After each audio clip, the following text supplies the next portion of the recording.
Welcome to the Wisdom Advantage podcast. I'm Tom Morgan. And I'm Anna Morgan. Today we're talking about the two things that stop smart people before they even begin: tech anxiety and that little voice that says, "Not me." Because, Dad, when you first started talking to me about AI and online business, my immediate reaction was, well, I'm not a tech person. I taught second graders how to read. What in the world am I doing with this? And that's exactly what I hear from almost everybody. The minute they hear AI, automation, online business, they mentally step back and decide it's for younger people or technical people. That's the mistake. The real barrier isn't the technology. It's the story you're telling yourself about the technology. I do want to push on that a little because people say, oh, it's easy. Anybody can do it. And then you get in there and it's menus and buttons and settings and suddenly you feel dumb. Fair point. So let's be specific. The main tool we use is ChatGPT. And the reason it's useful is simple. It works through conversation. You type what you want in plain English and it gives you a result. No code, no programming, no technical gymnastics. You ask, it answers. So when you say it like that, you're not exaggerating? It really is basically typing a question? That's really it. If you can type a question into Google, you can use ChatGPT. I've seen people who barely do more than email get comfortable with it fast once they stop assuming it has to be complicated. And I will admit, when I actually sat down and tried it, I expected that awful feeling of learning some giant piece of software. But it was more like talking.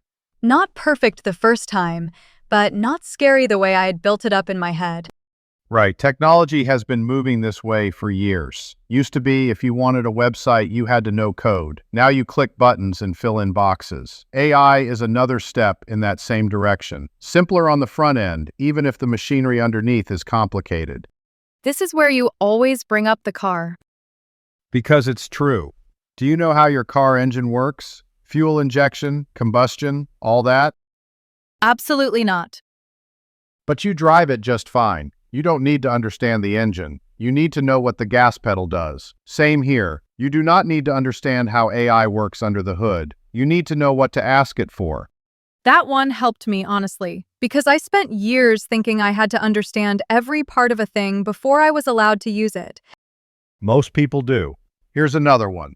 Your microwave heats food using physics you probably couldn't explain if your life depended on it. I press 2 minutes and start. That's the full depth of my expertise. Exactly.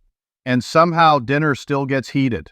Same principle. You don't need mastery before use. You need enough familiarity to get a result. So if someone's listening and thinking, I am too old for this, or I'm too behind, what you're saying is the first thing to challenge is not the tool, it's that belief. That's exactly what I'm saying. Fear makes the technology look bigger than it is. But most of the time, once you get your hands on it, you find out the obstacle was in your head, not on the screen. Okay, then let's talk about the age piece, because I think this gets people.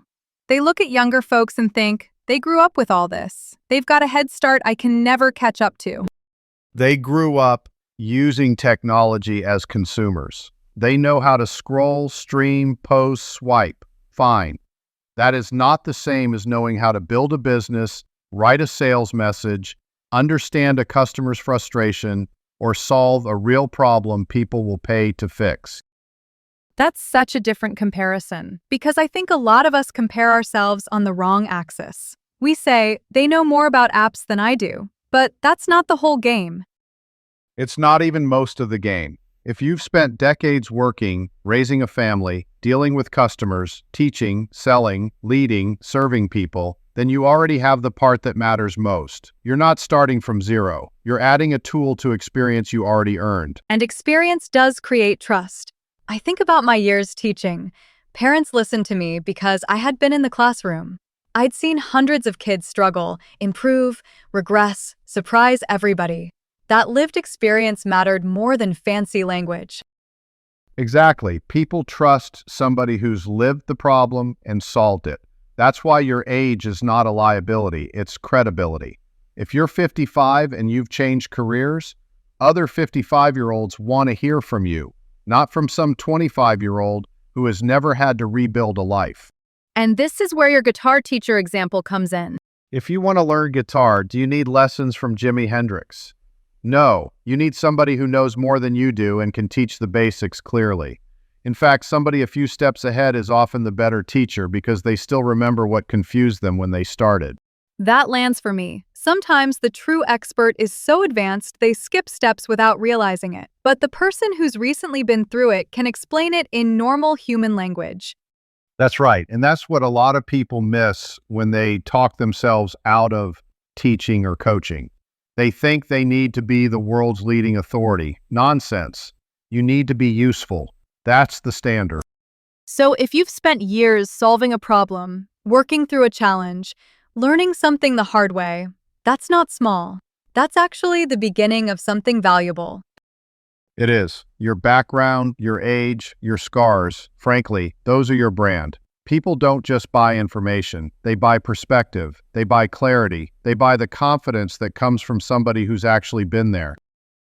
Which is encouraging, because it means the thing you thought disqualified you might be the very thing that makes people trust you. Usually is. Younger people may have the tool faster, but you have judgment. You have context. You know what matters and what doesn't. That is worth a great deal in business. Let's get into imposter syndrome because I think this one is sneakier. Tech anxiety says, I can't use the tool. Imposter syndrome says, who am I to do anything with it anyway? That's exactly how it sounds. Who am I to sell a course? Who would pay me for what I know? I'm not an expert. Other people know more than I do. I've heard all of it. And most people have said some version of it to themselves. I definitely have, more than once. Here's the truth. You do not need to be the best in the world. You need to know more than the person you're helping. That's it. If somebody is struggling with something you figured out 5 years ago, you can help them save 5 years. And that's worth paying for. Of course it is. People pay for shortcuts, clarity, and mistakes they don't have to make themselves. What about fear of judgment, though? Because that's real too. Former coworkers see your posts. Family rolls their eyes. Friends think you've lost it. The people who mock you for trying something new are usually the ones too scared to try anything themselves. Their opinion is irrelevant. The only opinion that matters is the customer's. If you're solving a real problem for real people, they are not offended. They're grateful. Tell the Robert story because I love this one. Robert was 62, retired from corporate training. He thought people would tell him to just enjoy retirement, play golf, sit still. Problem was, he was bored, and he had decades of knowledge about leadership and professional development. So he started coaching new managers on how to lead teams well. And people paid him right away. They did. His wife thought he was a little crazy at first. His friends didn't really get it. Didn't matter. His customers got it. He was solving a problem they had and couldn't find good help for. Now he's making more than he expected, and he enjoys the work because it means something. That story matters because he could have listened to the doubters and shut it down before it started. Exactly. Same with fear of failure. People think if they try and it doesn't work immediately, that means they were foolish. No, it means they started.